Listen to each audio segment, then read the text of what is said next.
Hello again. I'm jumping on here today to talk about an unusual reading experience that I've just had. I'm pretty late to the game with this one, but I saw it in the supermarket. It's a little book called Pen Pal. Now, spoilers if you haven't read this one. If you haven't read it and you do like your dark romances, I would say read this first and then come back to me, because you're going to have thoughts, you're going to have feelings about this one. I actually gave it my mum to read as well. Literally was like, don't get any spoilers, just read the back, see what you think, because I think it's crucial to read the back, because this, as it has been described by many people online, is very much a catfish book. Never had this experience before, ever. It's so strange. I mean, the first book, the back pretty much tells you that it's a woman who, her husband has just died. She starts receiving letters from an inmate in a prison called Dante, who says he's been waiting for her and that he knows her, and she's a bit like mystified, and she decides to write back. According to the back of the book, he keeps writing, and then one day the letters stop. So I was under the impression that this was maybe going to be like possibly a mafia romance. You know, he's a criminal.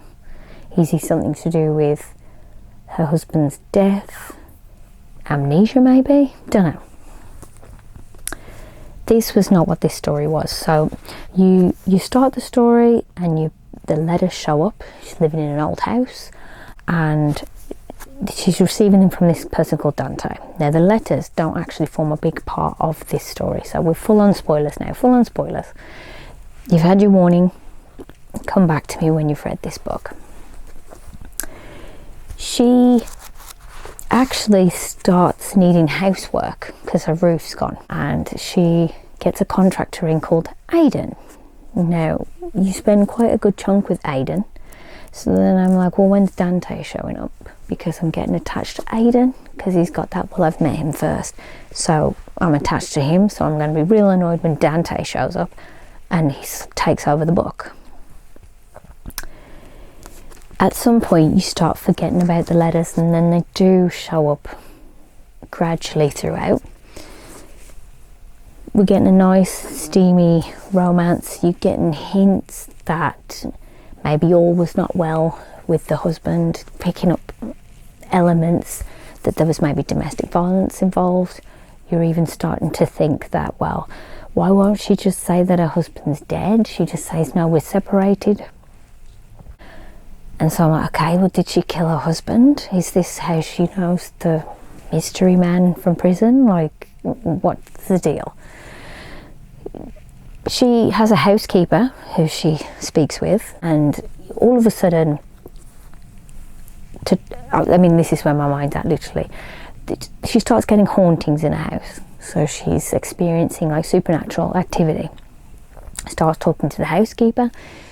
She turns around and says, well, you know, if you sort of speak with the dead, make sure that you don't tell them that they're dead, because it can send them on a flip.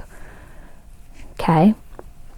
As the book unfolds, more paranormal activity is happening, more relationship drama with Aidan. Okay. They have a seance. The twist, again, if you haven't read it, now's your time to exit. Come back to me later. Turns out our main character and Aidan are dead.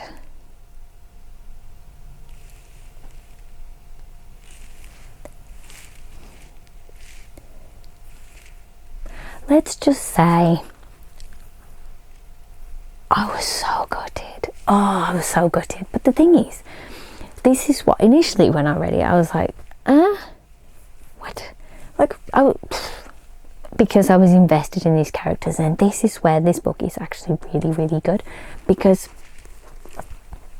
I was sad, I was gutted, but then that shows how much I've actually really enjoyed reading these characters, and that I liked it, and I was annoyed. So her husband isn't actually the one that's dead. He murdered her, and he murdered Aidan, and she's just in denial about the fact that she's dead. And the little boy that she's been seeing in her house, he's actually alive, and he's actually the boy that's living in her house now. So,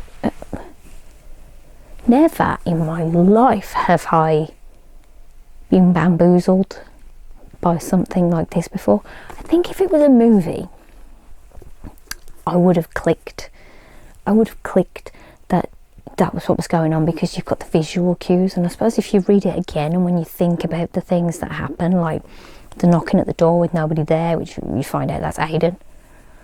Turns out he's the one that's been leaving the notes, because he's clicked that they're dead, and he's trying to make her realise that she's dead too, so that she can get out of limbo.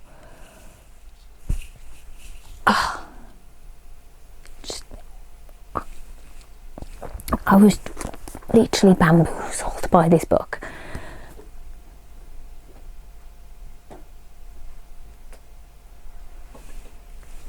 Here's my mum now.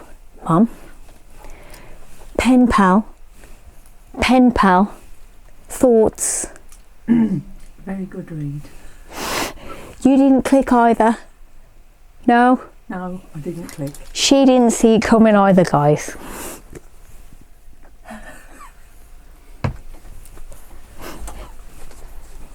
She didn't see it coming either, guys. She was bamboozled too.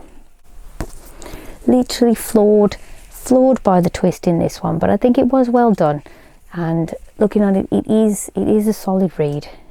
She was floored by it too, and I think this is where this book is actually a solid read, and I do rate it at least 4 stars, because you are kind of annoyed when you find out that she is dead. But that's because I like the characters and I wanted them to have a nice life together. Didn't want them to be dead, you know. But so this is a perfect read for Halloween. Didn't realise I was reading it at the perfect time of year, because I was expecting it more to be just a dark romance. It's certainly a dark one. It's a quick read and you'll get through it in a few days. It's steamy, so if you're looking for hot, spicy, you'll find that here. The twist was, I just thought this was going to be a throwaway kind of romance, but I think you would actually get a lot from reading it a second time, knowing the end. But I think it's nice. So if you haven't read it, if you're recommending this to somebody and they're wanting something a little bit different, don't give them spoilers. But I still kind of can't believe that they're dead, to be fair. I mean, it's one of those that you will talk to it when you get to that chapter, because you'll be like, what? I mean, I worked out the Sixth Sense. Not this one though. This one, props to the author on this one. You got me. It's a fun one. It's a sad one, but it's different. I think it's memorable for sure. But like I say, this is not the book that's the blurb. The blurb is probably literally 5% of this book. Literally just 5% of this book is the blurb on the back, which I'm definitely going to give it props in it, because it's like it's like the big rug pull of the year. I did not think it was going to be from a cheeky little quick read from the supermarket. But when you look and I see the videos, and they're from months ago online, I'm so glad that I didn't have this spoiled before now, because I think experiencing this not knowing it's rewarding. It's a fun one. So yeah, definitely recommended if you're looking for a cheeky read. Did you work it out if you've read it? Did you guess? Am I dumb? I'm still gutted that they killed off Aidan though. I mean, he hadn't even finished building his house, you know what I mean?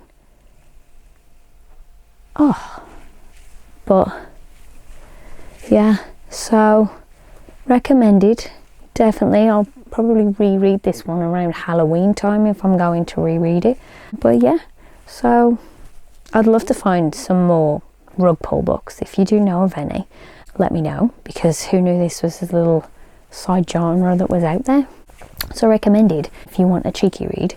But hopefully if you've got to this point now, you haven't read this book yet, so that I haven't just spoiled the crap out of it, But yeah, no, recommended. See you for the next one.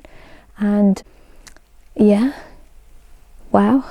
What I will say is vengeance for Aidan, because he did not deserve to go out like that. He went out like a champ, but justice for Aidan.